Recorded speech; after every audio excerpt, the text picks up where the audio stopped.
Chapter number 23। वैसे इसका नाम बहुत बड़ा है, अपन इसको प्यार से पॉज बोल देते हैं। The sexual harassment of women at a work place, prevention, prohibition and redressal act 2013 किस बारे में बात करता है? ये महिलाओं से छेड़छाड़ के बारे में बात करता है कि जब वो काम करने जा रही है तो आप उन्हें अगर परेशान करेंगे तो हमने उसके लिए क्या बना रखा है? एक्ट बना रखा है, और इसके तहत आपको जेल विल भेजा जा सकता है। तो the sexual harassment of women at a work place act 2013, जिसे पॉश के नाम से भी जानते हैं। लो भाई ध्यान से सुनना थोड़ा सा इसके बारे में, इंपॉर्टेंट एक्ट है। एग्जाम में एक क्वेश्चन तो 100% आएगा ही सही, कभी कभी गहरा होकर के एक दो क्वेश्चन भी, मतलब 10 मार्क्स तब भी चला जाता है, पर एक की गारंटी तो मैं आप लोगों से ले सकता हूं। लो भाई, तो ये लाया क्यों गया था? क्योंकि विमेन्स को प्रोटेक्ट करना कहां पर लिखा हुआ है? कॉन्स्टिट्यूशन ऑफ इंडिया के अंदर लिखा हुआ है। आर्टिकल नंबर 15 में लिखा हुआ है भाई कि सभी को डिग्निटी, सम्मान के साथ काम करने का अधिकार है। Article number 14 equality to work की बात करता है, और article number 21 right to life and liberty की बात करता है कि भाई जब आदमी उन बढ़िया तरीके से काम कर रहे हैं, उन्हें कोई समस्या नहीं, तो महिलाओं को हम ऐसा एनवायरनमेंट प्रोवाइड क्यों नहीं करवा पा रहे? तो गवर्नमेंट ने बोला ठीक है रुको, अभी एक एक्ट बनाते हैं। इसके लिए हालांकि एक बहुत बड़ा इंसिडेंट हुआ था, उसके बाद ये एक बना। भंवरी देवी केस हम लोगों ने पढ़ा था 1992 में, जो राजस्थान गवर्नमेंट के लिए काम करती थी, फिर उनका गैंगरेप हुआ और फिर उनके बहुत समय तक न्याय नहीं मिला। फिर उसके बाद विशाखा गाइडलाइन बनी। विशाखा गाइडलाइन 1997 से लेकर के 2012 तक चली, फिर 2012 में नया एक्ट बिल के रूप में आया और 2013 में वो पास हुआ, और फिर क्या बना? The sexual harassment prevention, prohibition and redressal act 2013। ये सब सिर्फ आप लोगों की जनरल नॉलेज के लिए था, एग्जाम पॉइंट ऑफ व्यू जरूरी नहीं है। एग्जाम पॉइंट ऑफ व्यू जो बात चालू होती है वो एप्लीकेबिलिटी ऑफ द एक्ट से चालू होती है। एप्लीकेबिलिटी, ये चैप्टर तो उसमें अपलोडेड है ना ड्राइव में, ये तो है ना, ठीक है। एप्लीकेबिलिटी ऑफ एक्ट का मतलब क्या कि ये एक्ट कहां पर लगा है? तो बोल रहे ये एक्ट हर जगह लगता है, ऑर्गेनाइज सेक्टर हो या अनऑर्गेनाइज सेक्टर, दोनों जगह। ध्यान रखना, एप्लीकेबिलिटी भी एग्जाम में आ सकती है, केस स्टडी के फॉर्म में भी आ सकती है, और डायरेक्ट क्वेश्चन भी पूछ सकते हैं। तो बोल रहे हैं कि ऑर्गेनाइज और अनऑर्गेनाइज दोनों सेक्टर पे लगता है, गवर्नमेंट बॉडीज के ऊपर भी लगता है, नॉन गवर्नमेंट के ऊपर भी लगता है, प्राइवेट पर भी लगता है, पब्लिक पे भी लगता है, पैसे कमाने वाली ऑर्गेनाइजेशन पे भी लगता है, एजुकेशनल पे भी लगता है, वोकेशनल पे भी लगता है, entertainment industry, hospital, nursing home, sports institution and dwelling place. Dwelling place का मतलब घर, रेसिडेंशियल हाउस जो होते हैं उसके ऊपर भी, क्योंकि अपन ने पढ़ा है अनऑर्गेनाइज सेक्टर पे भी लगता है, तो घरों पर भी ये वाला एक्ट अप्लीकेबल होता है। अपने घर को ही क्या मान लिया जाएगा? वर्क प्लेस मान लिया जाएगा। तो सेक्सुअल हैरेसमेंट होगा तभी तो ये एक्ट लगेगा ना। तो सेक्सुअल हैरेसमेंट का मतलब क्या? तो 2 मार्क्स में ये डेफिनेशन आप लोगों से एग्जाम में पूछी जा सकती है कि सेक्सुअल हैरेसमेंट का मतलब वो कोई भी अनवेलकम एक्ट या बिहेवियर, ऐसा कुछ भी आपने काम किया जो महिलाओं को पसंद नहीं आया, तो उसे क्या मान लेंगे? Sexual harassment. जैसे कि फिजिकल कॉन्टेक्ट, डिमांड और request for the sexual favour, sexually coloured remark pass करना, शोइंग पोर्नोग्राफी, या ऐसा कोई भी अदर अनवेलकम फिजिकल, वर्बल या नॉन वर्बल कंडक्ट। मैंने तो कुछ बोला ही नहीं, कुछ किया ही नहीं, पर इशारा तो किया ना, तो भी क्या है? ये सेक्सुअल हैरेसमेंट माना जाएगा। और सबसे अच्छी बात, एक्सपीरियंस इज सब्जेक्टिव। आपका कोई इंटेंशन नहीं था, उससे क्या, उससे कोई फर्क नहीं पड़ता। अगर सामने वाली विमेन को पसंद नहीं आया तो क्या मान लिया जाएगा? उसे sexual harassment. Experience is subjective, meaning if a women feel harassed it qualifies as a sexual harassment. Intent is not important, इरादा क्या था आपका, उससे कोई फर्क नहीं पड़ता। उससे हुआ क्या, इंपैक्ट क्या पड़ा, उसे देखा जाएगा। तो physical contact is not required.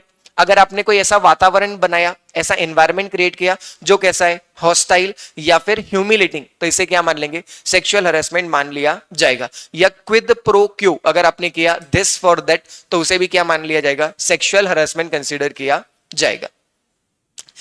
यहां पर वो बुक में आप लोगों की एक लाइन भी लिखी हुई है कि आजकल के जमाने में तो अगर कोई वो गूगल मीटिंग पे या जूम मीटिंग पे या ईमेल पे भी छेड़ दे तो उसे भी क्या मान लिया जाता है? सेक्सुअल हैरेसमेंट कंसीडर किया जाता है।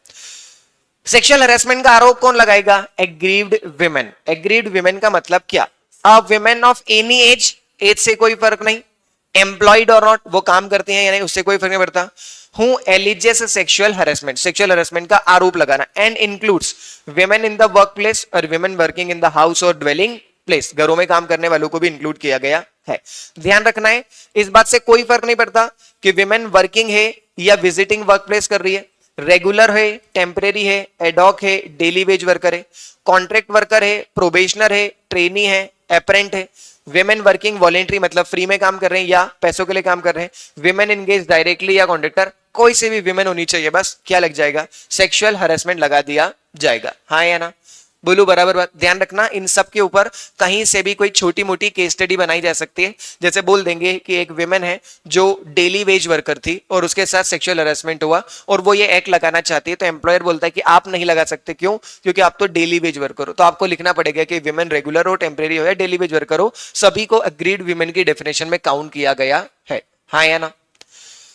ये एक्ट कब लगता है, जब काम कहां पर हो, सेक्सुअल हरासमेंट का वर्क प्लेस के ऊपर, क्योंकि इसका नाम ही क्या है, the sexual harassment of women at work place. तो वर्क प्लेस मतलब क्या, काम करने वाली जगह। तो काम करने वाली जगह कौन सी, वापस से वही जो एप्लीकेबिलिटी ऑफ वाली जगह थी, गवर्नमेंट ऑफिस या प्राइवेट सेक्टर ऑफिस, एनजीओ हो, ट्रस्ट हो, सोसाइटी हो, एजुकेशनल इंस्टीट्यूट हो, हॉस्पिटल हो, फाइनेंशियल इंस्टीट्यूशन हो, स्पोर्ट्स कॉम्प्लेक्स हो, स्टेडियम हो, कोई सी भी ऐसी जगह जो काम के दौरान विजिट की गई हो, या फिर रेसिडेंस अगर वो वर्क रिलेटेड हो, जैसे कि डोमेस्टिक हेल्प, मेस, इन सब चीजों को क्या माना जाता है, वर्क प्लेस माना जाता है। और यहां पर अगर सेक्सुअल हरेसमेंट हुआ तो पॉश एप्लीकेबल होगा। एक केस लो हुआ था कौन सा, Saurabh Kumar Malik versus CAG, controller and auditor general of India, Delhi. He ruled that,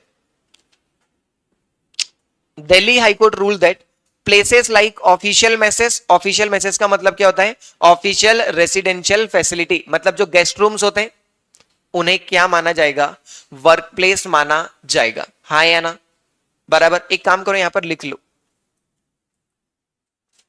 guest rooms कहां लिखोगे, यहां लिखो गेस्ट रूम्स।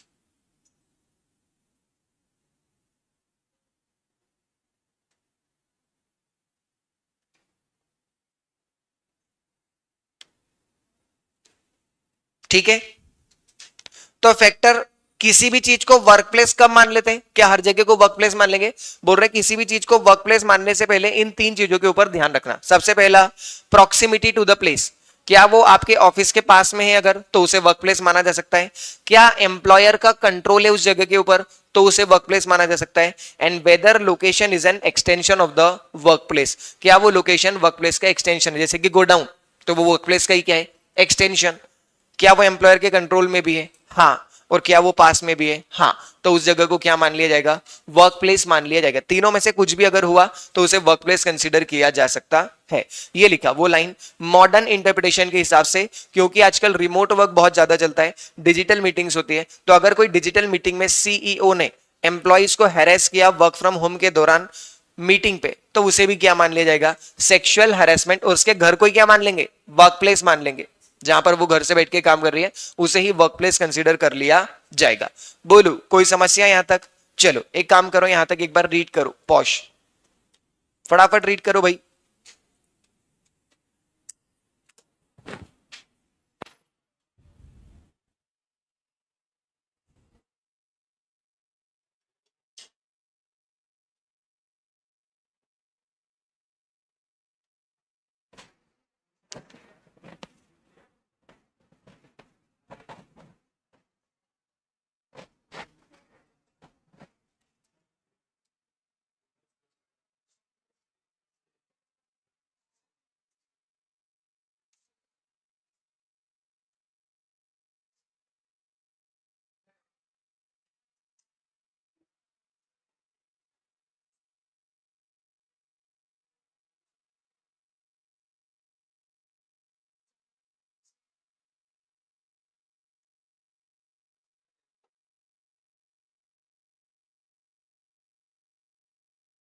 अनस, क्या समस्या है तुमको यार,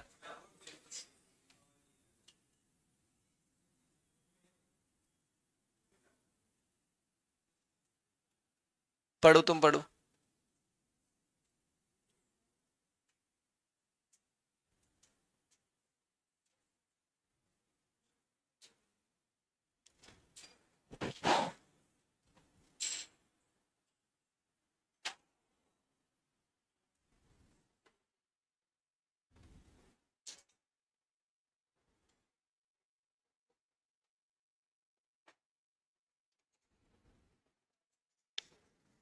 एसी बंद करना है, रिमोट किसके पास में?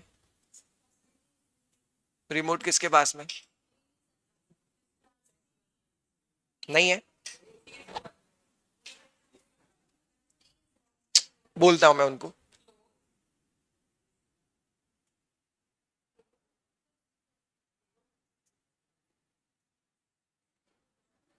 घर ले जाती हो क्या आजकल रिमोट? घर ले गई क्या रिमोट?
क्या हुआ भाई? पढ़ लिया क्या? पढ़ लिया?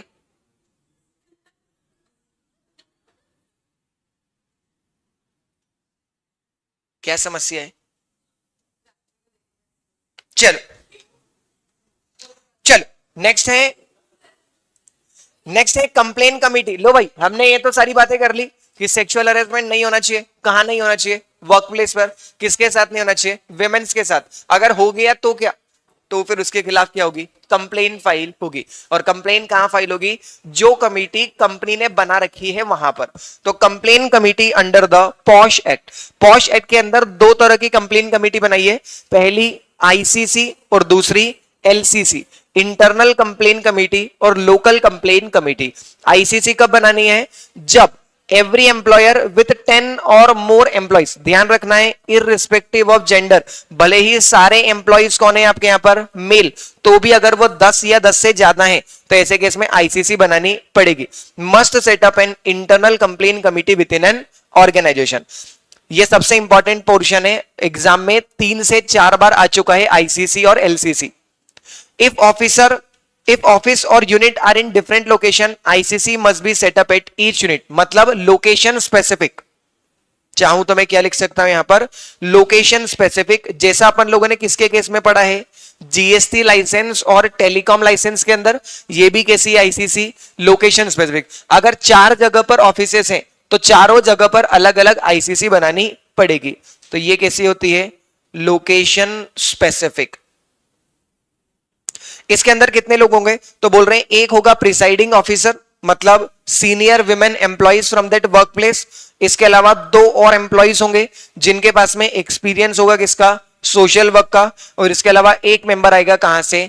एनजीओ से या फिर एसोसिएशन, मतलब एक एक्सटर्नल मेंबर। तो टोटल कितने लोग हो गए? 4।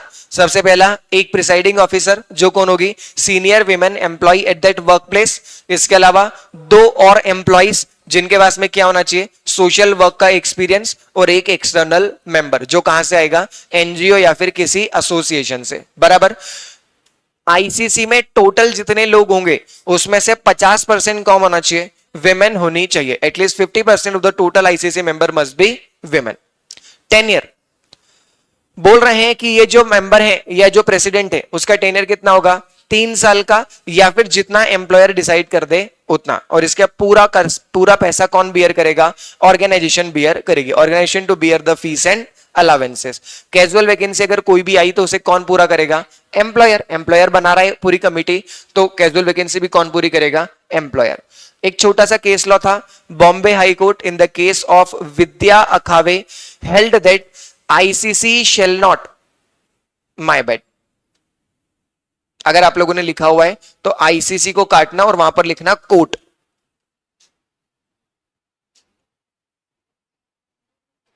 कोर्ट, कोर्ट की जगह क्या आएगा, मतलब आईसीसी की जगह क्या आएगा, कोर्ट।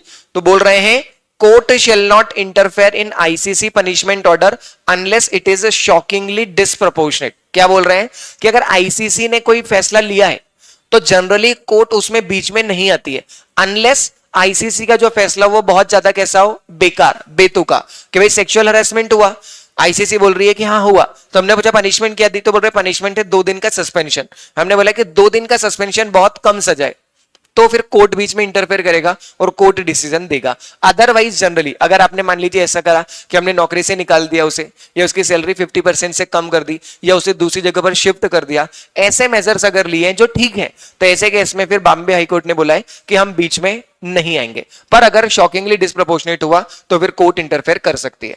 जैसे आईसीसी होती है वैसे ही क्या होती है, एलसीसी। एलसीसी का मतलब local complain committee. Local complain committee कब बनाते हैं, जब आईसीसी नहीं बनती है तब। इसका मतलब जब नंबर ऑफ एम्प्लॉय कितने हो, लेस देन 10, 10 से कम, 10 या 10 से ज्यादा पे तो आईसीसी है, तो लेस देन 10 पे क्या होगी, एलसीसी। या फिर जब केस के खिलाफ फाइल हो रहा हो एम्प्लॉयर के खिलाफ, तो ऐसे केस में क्या बनानी पड़ती है, मतलब केस कहां जाता है, एलसीसी के अंदर। एलसीसी कौन बनाती है, गवर्नमेंट। कौन बनाता है, गवर्नमेंट। डिस्ट्रिक्ट मजिस्ट्रेट जो होता है वो जनरली इसको बनाता है। तो setup at the district level where number of employee are less than 10, या फिर where complain is against the employer, या फिर अनऑर्गेनाइज सेक्टर, जैसे घरों में है मान लीजिए, तो अब घर की कोई वर्कर है तो वो कहां कंप्लेन फाइल करेगी बेचारी, एलसीसी के पास में, क्योंकि घर में तो कोई आईसीसी बनाएगा नहीं। तो district officer is required to form the LCC. District officer LCC को बनाएगा। At least 50% of the LCC movement member women. LCC के 50% लोग कम से कम कौन होने चाहिए, विमेन्स होनी चाहिए। होंगे कितने लोग इसके अंदर, तो सबसे पहले एक चेयरपर्सन, एक member from the local community और 2 मेंबर फ्रॉम द एनजीओ और एसोसिएशन। तो यहां भी कितने लोग हैं, 4। वहां भी कितने थे, 4। एक चेयरपर्सन जो एमिनेंट विमेन होगी with the background in the social work, एक मेंबर होगा लोकल कम्युनिटी का और 2 मेंबर होंगे एनजीओ या फिर एसोसिएशन से। इनका भी टेन्योर कितना है, 3 साल, या फिर जितना डिस्ट्रिक्ट ऑफिसर, एम्प्लॉयर की जगह कौन आएगा यहाँ पर, डिस्ट्रिक्ट ऑफिसर डिसाइड कर ले उतना। और इसका पैसा वैसा कौन बियर करेगा, एजेंसी, जो सेक्शन नंबर 8 में गवर्नमेंट ने बनाई है वो। वहां पर एम्प्लॉयर बियर कर रहा था, अब यहां कोई एक एम्प्लॉयर तो है नहीं, तो पैसा कौन बियर करेगा, गवर्नमेंट। गवर्नमेंट ने एक एजेंसी बना रखी है वो, ये आ गई वो वाली agency. Section number 8 grant and audit. देखो, after approval from the parliament central government will provide the grant to state government, और स्टेट गवर्नमेंट वो पैसा किसको दे देगी, एजेंसी को। तो ध्यान से सुनना, सबसे पहले अप्रूवल आएगा पार्लियामेंट से, और पार्लियामेंट से अप्रूवल के बाद में पैसा कहां चला जाएगा, सेंट्रल गवर्नमेंट के पास। सेंट्रल गवर्नमेंट से कहां जाएगा, स्टेट गवर्नमेंट के पास, और स्टेट गवर्नमेंट फिर क्या बनाएगी, एक एजेंसी। जिस एजेंसी का काम क्या होगा, सेक्शन नंबर 7 में जो एलसीसी है उनके लोगों को फीस और अलावेंसेस पे करना। तो state government shall establish an agency to which fund shall be transferred and this agency is responsible for handling all the funds। इस एजेंसी को अपने रिकॉर्ड्स मेंटेन करना है, और रिकॉर्ड्स मेंटेन करवाने के बाद उसका ऑडिट करना है कि कितना पैसा आया, कितना पैसा खर्च हुआ, और किसके पास सबमिट करना है, स्टेट गवर्नमेंट के पास सबमिट करना पड़ेगा। बोलो, क्या यहां तक कोई समस्या, क्या यहां तक कोई दिक्कत। फिर है सेक्शन नंबर 9 मैनर, किस तरीके से कंप्लेन फाइल होगी। तो कंप्लेन ऑफ सेक्सुअल हरासमेंट, तो जो भी अग्रीड विमेन है उसे अगर कंप्लेन फाइल करनी है तो कंप्लेन कैसे फाइल करनी है, रिटर्न कंप्लेन। कितने समय में, 3 महीने के अंदर अंदर फाइल कर दो, बराबर, फ्रॉम एन इंसिडेंट डेट। हालांकि इसे बढ़ा सकते हैं क्या? हाँ, बढ़ा भी सकते हैं, पर जितनी जल्दी रिपोर्टिंग करोगे उतनी जल्दी हम पकड़ पाएंगे सामने वाले को, हाँ या ना? अगर सीरीज ऑफ इंसिडेंट हुए तो ऐसे केस में जिस दिन लास्ट इंसिडेंट हुआ है वहां से 3 महीने, बराबर। If a women is unable to file the complain herself, अगर वो खुद से कंप्लेन फाइल नहीं कर सकती तो कौन फाइल करेगा?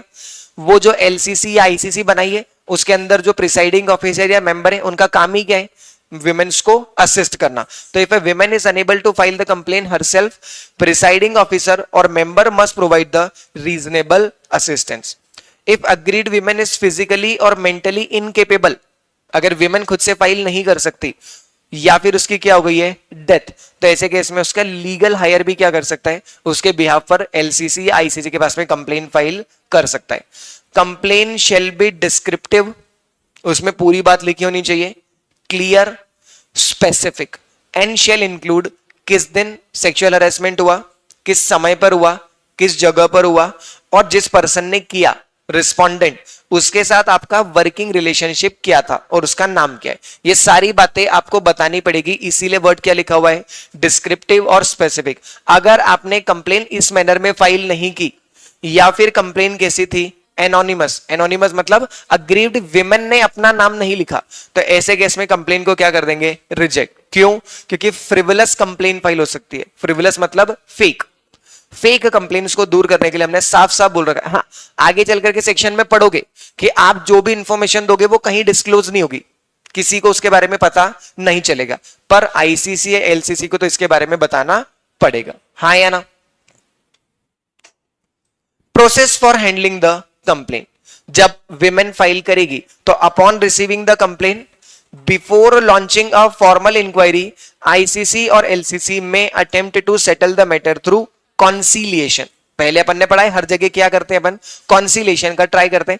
कॉन्सिलेशन का मतलब क्या होता है? दोनों पार्टीज को साथ में बिठाना और फिर एक फैसला लेना। पर फैसला ये नहीं लिया जाएगा कि चलो मॉनेटरी सेटलमेंट कर देते हैं, मॉनेटरी सेटलमेंट कभी भी नहीं होगा। Settlement is recorded and shared with both the party. अगर कंसिलेशन सक्सेसफुल हुआ तो उसे रिकॉर्ड करेंगे और दोनों पार्टी को उसके कागज पन्ने दे दिए जाएंगे। Section number 11, inquiry into the complain. Where the conciliation failed, conciliation नहीं हो पाया या फिर कंसिलेशन किसी ने रिक्वेस्ट किया ही नहीं, तो आईसीसी या एलसीसी अब क्या करेगी? थरो इंक्वायरी कंडक्ट करेगी। If the respondent is employee, inquiry is conducted according to the service rule. अगर रिस्पोंडेंट मतलब कौन? जिसने गलत किया है, सेक्सुअल हरेसमेंट किया है, वो एम्प्लॉय है तो सर्विस रूल के हिसाब से किया जाएगा। अगर डोमेस्टिक वर्कर है तो कंप्लेन को एलसीसी कहां फॉरवर्ड कर देती है? पुलिस के पास 7 दिनों के अंदर अंदर, और इन्वेस्टिगेशन कौन करती है? Police. Party shall be given a reasonable opportunity of being heard, ये तो करना ही पड़ेगा ना, प्रिंसिपल ऑफ नेचुरल जस्टिस है कि सामने वाली पार्टीज को बोलने का मौका दिया जाएगा। And all the findings, and all the findings shall be documented, और सारी फाइंडिंग्स को क्या कर दिया जाएगा? डॉक्यूमेंट मतलब लिख लिया जाएगा। Entire inquiry shall be completed within 90 days, 90 दिनों के अंदर अंदर पूरी इंक्वायरी जो है वो कंप्लीट हो जानी चाहिए। चलो एक बार रीड कर लो पहले यहां तक, फिर उसके बाद आगे का बताता हूं।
पढ़ लिया?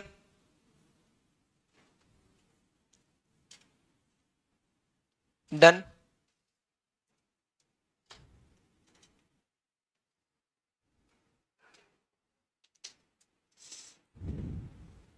सेक्शन 12 कोई रीड कर रहा है कि अभी? 1 मिनट और।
ठीक है।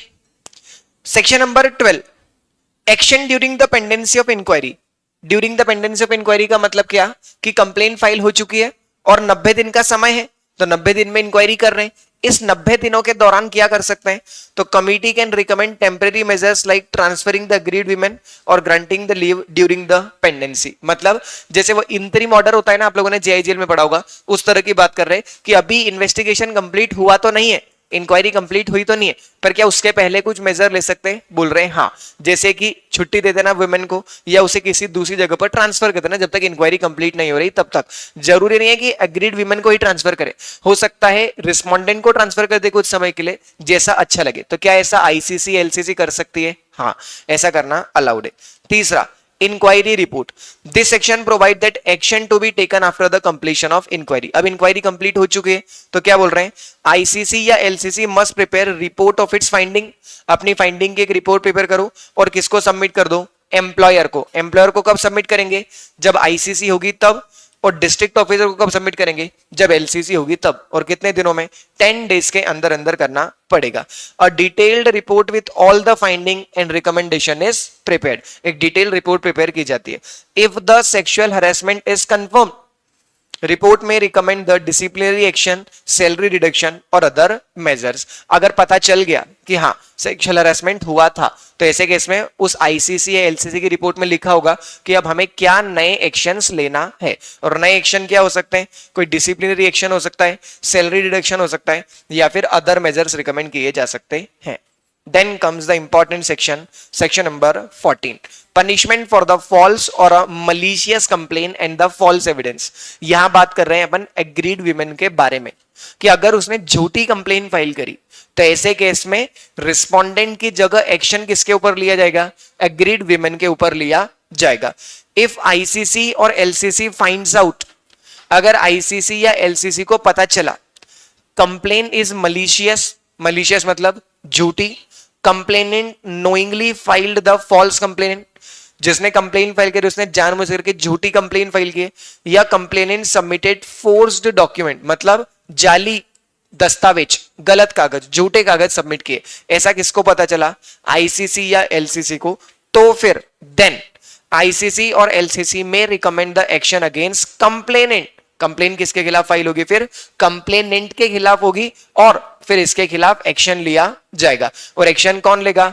एम्प्लॉयर अगर आईसीसी होगी तो, और डिस्ट्रिक्ट ऑफिसर अगर एलसीसी होगी तो। इसका मतलब झूठी कंप्लेन फाइल नहीं करना। हालांकि if complainant fails to prove her complaint or cannot provide sufficient evidence, she cannot be punished on that basis alone। इसका मतलब क्या कि अगर किसी विमेन ने कंप्लेन फाइल करी और वो एविडेंसेस नहीं दे पाई, वो गुनाह साबित नहीं कर पाई, तो हम ऐसा नहीं मान लेंगे कि कंप्लेन झूठी थी। बात समझ में आई मैंने क्या बोला?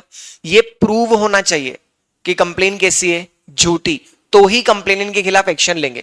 कंप्लेनेंट क्योंकि सबूत नहीं दे पाई, पर आपको भी ये नहीं पता चला कि कंप्लेन कैसी थी? झूठी। तो जब तक आप भी ये प्रूव ना कर दें कि कंप्लेन कैसी थी? झूठी, तब तक उसके खिलाफ एक्शन नहीं लिया जाएगा। तो inability to provide evidence does not lead to malicious complaint. Before recommending any action, ICC और LCC must conduct proper inquiry. mere lack of evidence does not tantamount to false complaint। सिर्फ वो evidences नहीं दे पाई, इसका ये मतलब नहीं कि उसकी कंप्लेन झूठी थी। बराबर।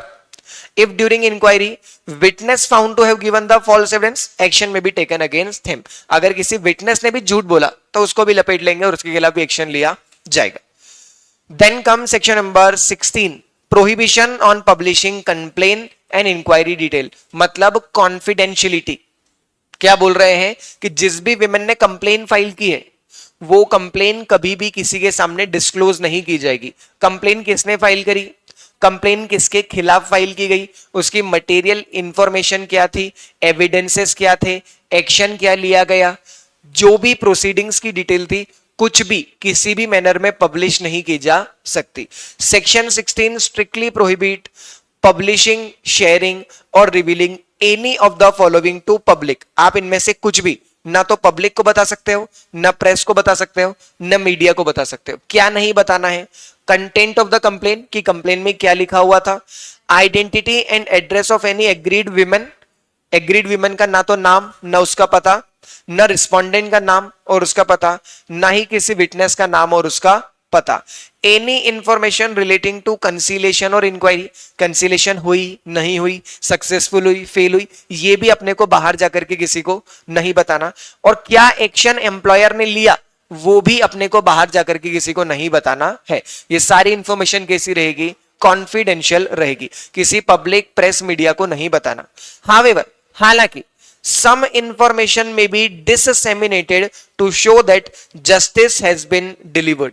हालांकि कुछ इंफॉर्मेशन को क्या किया जा सकता है? डिससेमिनेट। डिससेमिनेट का मतलब क्या होता है? स्प्रेड करना।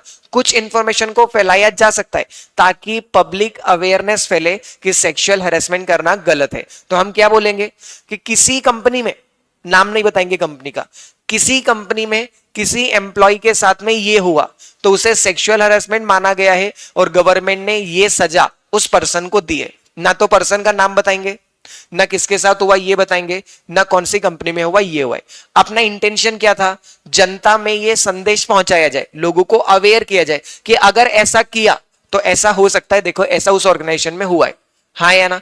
तो some information may be disseminated that justice has been served but while doing name, identity and address shall not be revealed. ये नहीं पता चलना चाहिए कि किसके साथ हुआ या क्यों हुआ है।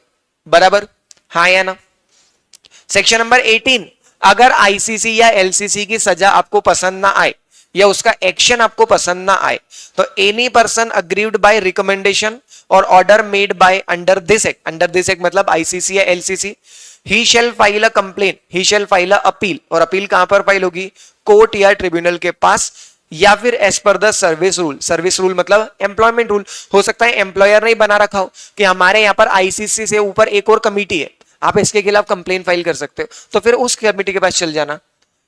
अगर वो नहीं हो तो कहां जाना? कोर्ट या ट्रिब्यूनल के पास। Appeal shall be filed within 90 days. Appeal कितने दिनों में फाइल होगी? 90 days from the date of recommendation या फिर ऑर्डर। ध्यान रखना है इस बात का, ये सारी चीजें एग्जाम में पूछ सकते हैं। Duties of employer under section number 19। Section number 19 के हिसाब से एम्प्लॉयर की कुछ ड्यूटी है, जैसे सेफ एंड सिक्योर वर्कप्लेस यार, जहां पर सेक्सुअल हरासमेंट ना हो। दूसरा, रेगुलर वर्कशॉप और अवेयरनेस कंडक्ट करो ताकि एम्प्लॉइज को क्या किया जा सके, एजुकेट, उन्हें बताया जा सके कि क्या सेक्सुअल हरासमेंट है, अगर हो तो कैसे कंप्लेन फाइल करना है। Offer all the necessary support and facilities to the ICC और एलसीसी, आईसीसी एलसीसी जैसे काम कर पाए उनको जो जो भी सुविधा चाहिए वो सुविधा मुहैया करवाओ। Help in ensuring that respondent and witness attend the committee hearing, अगर कंप्लेन फाइल हुई है तो एम्प्लॉयर की रिस्पॉन्सिबिलिटी है कि वो मेक श्योर करे कि जिसने कंप्लेन फाइल करी है वो और जिसके खिलाफ कंप्लेन फाइल की है वो दोनों आईसीसी और एलसीसी की मीटिंग में जाए ताकि उनसे बातचीत हो पाए, वो दोनों छुट्टी ना मारे उस दिन। Assist women in filing the complain, अगर वो खुद से कंप्लेन फाइल नहीं कर पा रही तो उसकी मदद करना किसकी रिस्पॉन्सिबिलिटी है, आईसीसी एलसीसी और एम्प्लॉयर की। Recognise sexual harassment as a misconduct, serious misconduct, अपने यहां पर चिपकाओ ऑफिस में बोर्ड पर क्या कि सेक्सुअल हरासमेंट अगर किया तो इसे क्या माना जाता है ऑर्गेनाइजेशन में, सीरियस मिसकंडक्ट। वो अपन पढ़ेंगे आगे चल करके, स्टैंडिंग रूल्स, स्टैंडिंग ऑर्डर्स पढ़ेंगे, वो स्टैंडिंग ऑर्डर में लिख दो कि सेक्सुअल मिसकंडक्ट को क्या माना, सेक्सुअल हरासमेंट को क्या माना जाता है, सीरियस मिसकंडक्ट माना जाता है। Post the notice explaining the legal consequence of harassment, चिपका दो लगा करके कि अगर सेक्सुअल हरासमेंट पाया गया तो नौकरी से निकाल दिया जाएगा 2 सालों के लिए, या सैलरी रिड्यूस कर देंगे इतनी, तो लोगों के मन में क्या आएगा, डर, और ये करना जरूरी है।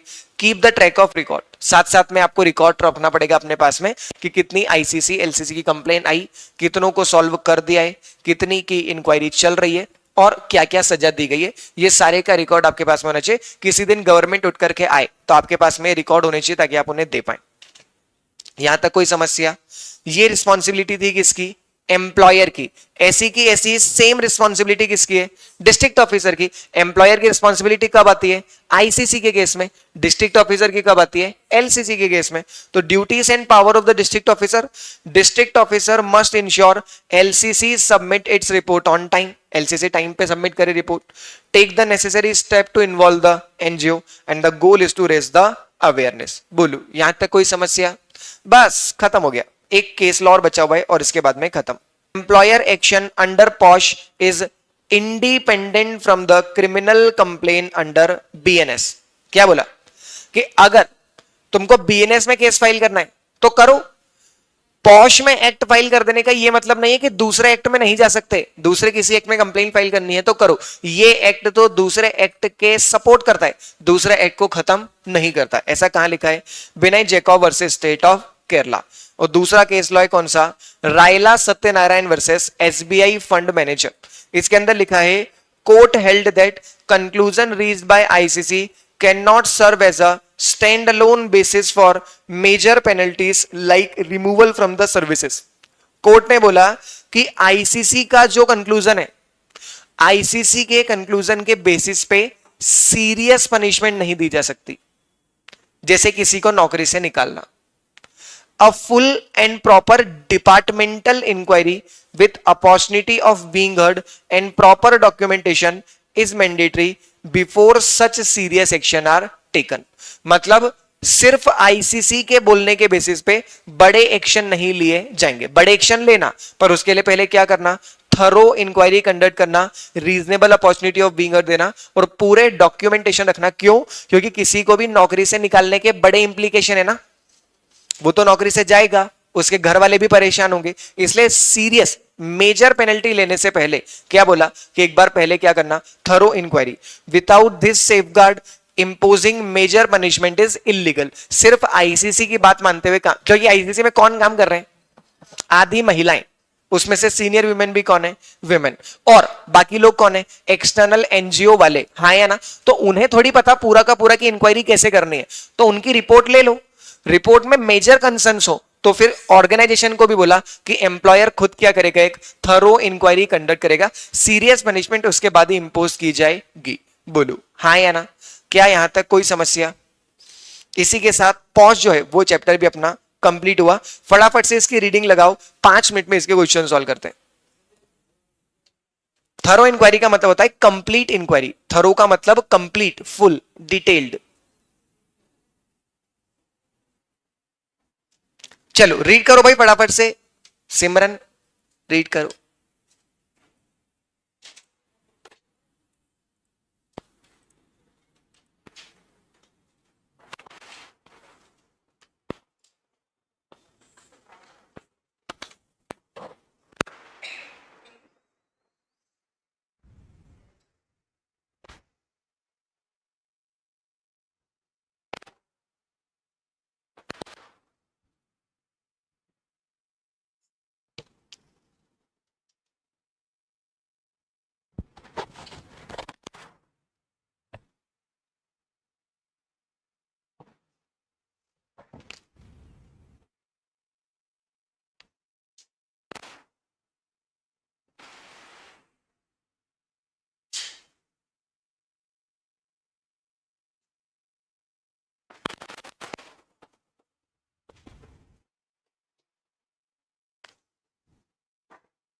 बोलू, पढ़ लिया क्या?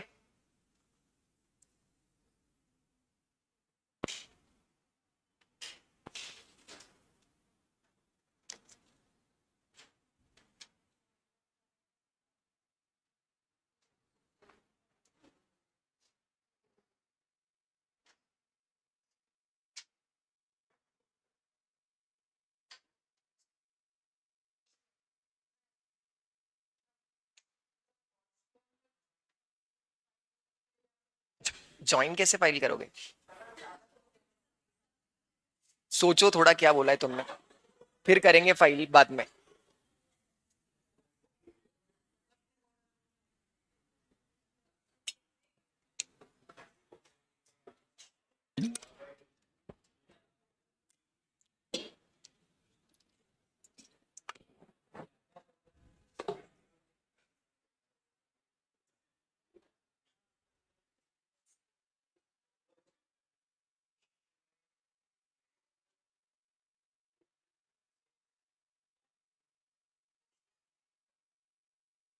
पढ़ लिया क्या? पढ़ लिया। चलिए तो देखिए जरा क्वेश्चन, अश्रित उठो भाई, और 20 मिनट की बात है बस।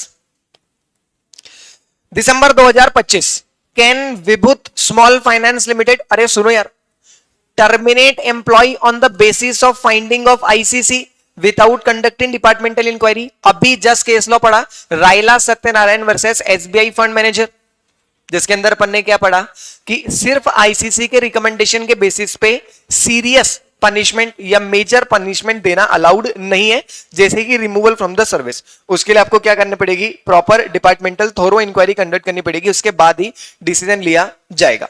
तो in the matter of Raila Satyanarayana versus state bank of India fund management, ये लिखा हुआ है आपके पास में, आंसर्स इस चैप्टर के लिखे हुए हैं। दिसंबर, देखो दिसंबर 25 में दूसरा क्वेश्चन 10 मार्क्स का पूछा था अभी लेटेस्ट अटेम्प्ट में। Prepare a note on LCC under sexual harassment of women at work place. तो एलसीसी के बारे में सारी बात लिखनी है। एलसीसी का मतलब क्या, एक कमिटी जो पॉश एक्ट के अंदर बनती है to be constitute the district level, जहां पर नंबर ऑफ एम्प्लॉय 10 से कम हो, where complain is against the employer, या फिर complain belongs to unorganised sector.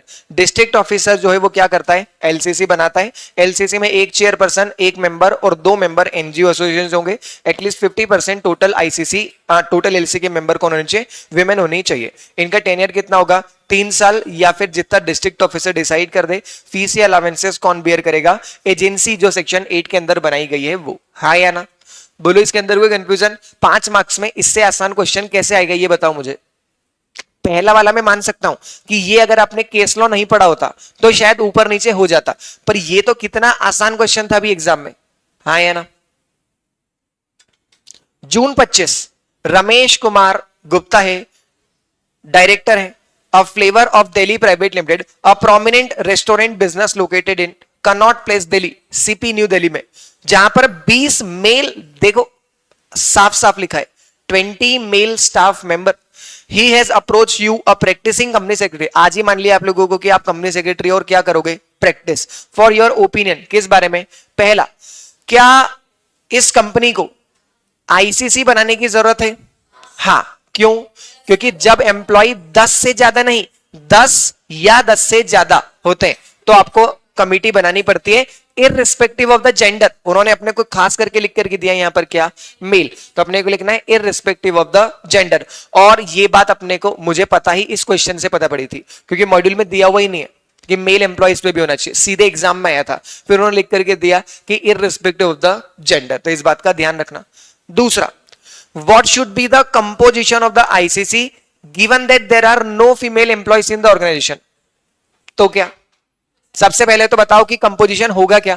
Composition में एक होगा चेयरपर्सन, मतलब प्रिसाइडिंग ऑफिसर, जो कौन होगा, senior women employee at that work place. अगर वो नहीं है तो किसी दूसरी वर्क प्लेस से लाते हैं, बराबर।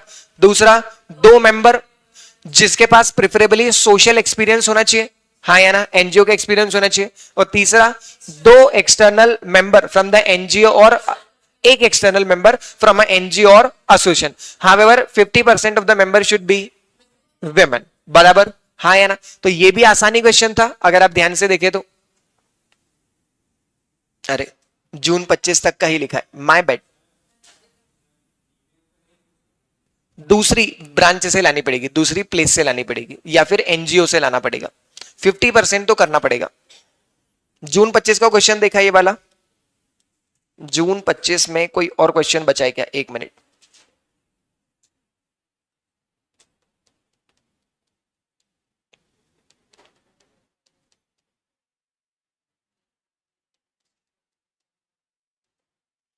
जी अभी अपन ने कर लिया। ठीक है, जून 25 में एक ही क्वेश्चन आया था तो अपन लोगों ने देख लिया। अब जून 25 से और पीछे चलते हैं, कहां पर? दिसंबर 2024। तुम्हारी कॉपी में लिखा हुआ है दिसंबर 24 का आंसर या नहीं? ओके।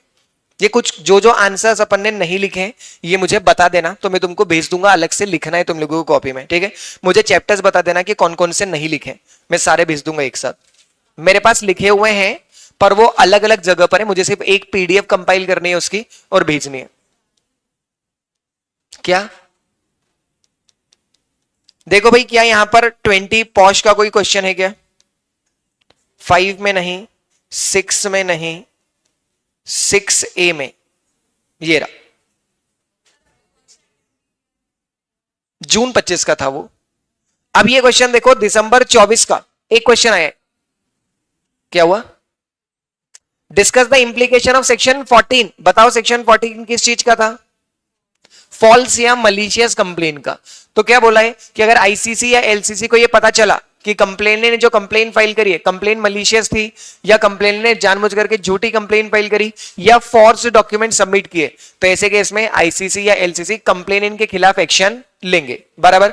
हालांकि कोई भी एक्शन लेने से पहले reasonable opportunity of being heard provide की जाएगी। साथ ही साथ ये बोला गया कि अगर विमेन सिर्फ एविडेंसेस प्रोवाइड नहीं कर पाई, वो अपना क्लेम प्रूव नहीं कर पाई, तो उसे क्या नहीं मान लिया जाएगा? फॉल्स कंप्लेन नहीं मानना जाएगा। बराबर। कोई कंफ्यूजन इसके अंदर? तो फिर भले किसी को सजा नहीं मिलेगी, दोनों ही छूट जाएंगे। 6A दिसंबर 24 में भी एक ही क्वेश्चन आया। फिर उसके बाद चलते हैं अपन लोग अब जून 2024।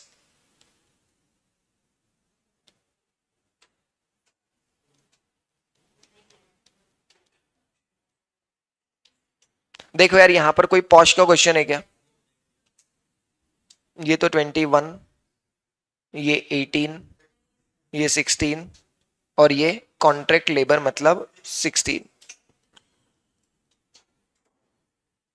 ये रहा क्वेश्चन। देखो, X was facing a departmental inquiry for allegedly indulging in a sexual harassment of his senior women officer। आरोप लगाए गए X के ऊपर।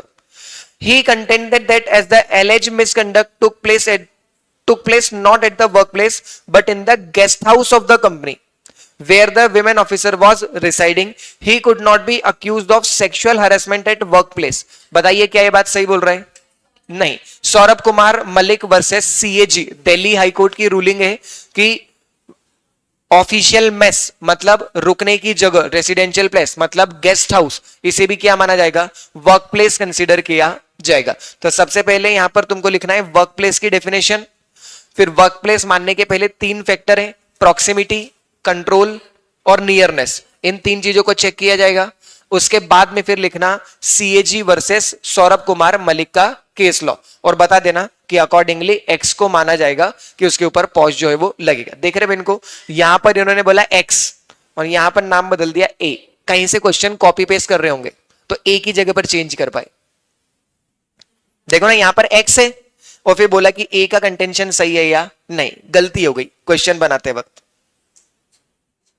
मैटरनिटी बेनिफिट मतलब 19, बोनस मतलब 18 और इंडस्ट्रियल डिस्प्यूट मतलब 17,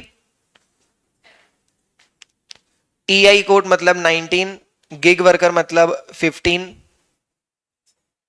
industrial dispute act 17, social security मतलब 14। ठीक है, तो इसमें भी जून 24 में भी एक क्वेश्चन ही आया और फिर है दिसंबर 2023। दिसंबर लो भाई, क्वेश्चन चैप्टर खुलते से ही पहले आ गया पॉश।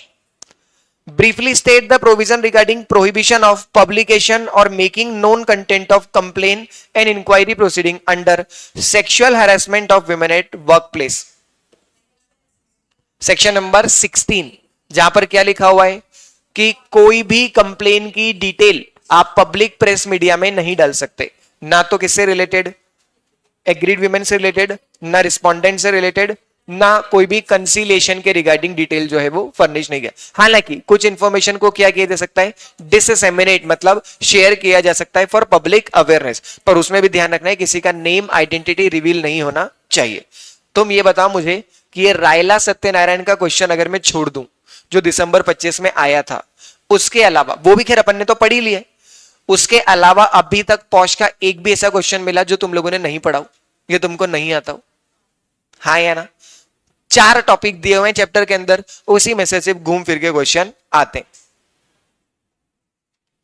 ठीक है, तो ये पॉश वाला चैप्टर अपना यहां पर खत्म हुआ।